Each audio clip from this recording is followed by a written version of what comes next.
عليكم، ازيك يا صديقي؟ يا رب تكون بخير. حل ان شاء الله تقييمات التاسع والعاشر، الاسبوع التاسع والاسبوع العاشر. يلا خلينا نبدأ بسم الله. It is advisable for students to limit their space time. هنا خلي بالك اللي كلمة advisable ديت معناها زي should، نصيحة، بنصح اللي قصادي. advice يعني نصيحة، دي هي أكني بقول له you should. يبقى you should limit، يعني ايه limit؟ يحد من الاستخدام، يقلل من استخدام الاكتيفيتيز. كلام غير منطقي بالمرة. safety الأمان، استحالة. reading القراءة، هقول لك قلل من القراءة، بالعكس زود من القراءة طبعا. يبقى الإجابة تبقى ايه؟ their screen time معناه ايه؟ استخدامك للتليفون. خلاص كده تمام. اي حاجة ليها علاقة بالشاشة بتدمرك نهائيا.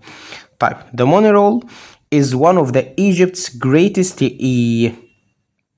the greatest ده من الحاجات العظيمة اللي ايه؟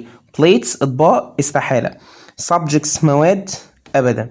airports اللي هي المطارات، لا. امال ده ايه؟ projects دي مشاريع.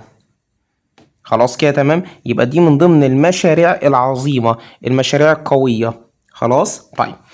اللي بعديها بسم الله. we should be space of our great past. حضرتك عندك تاريخ قوي، تاريخ كويس، يبقى proud of. وخلي بالك ان دايما بيجي preposition حرف الجر مع proud بيجي of. ركز في الجزئية دي. proud of يعني ايه proud of؟ فخور بيه. ركز في الجزئية دي لو سمحت. دايما proud يجي معاها of. worried about، ما ينفعش worried قلق عن من الماضي، لا. sad حزين او angry، ما هو الاتنين زي بعضيهم. يبقى proud ايه يا صاحبي؟ proud of. اللي بعديها نمبر 2 بسم الله. you must use screens ولا check ولا avoid ولا damage before bedtime.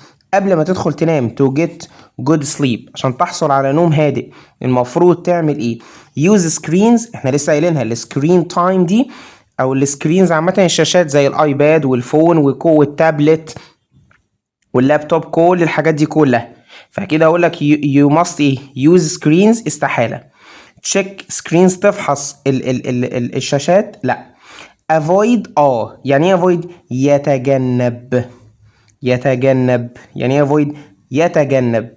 ودامج يدمر، لا. انا طبعا avoid تتجنب. ده تتجنب ايه؟ استخدامك للشاشات. خلاص كده يا صاحبي، سلام عليكم.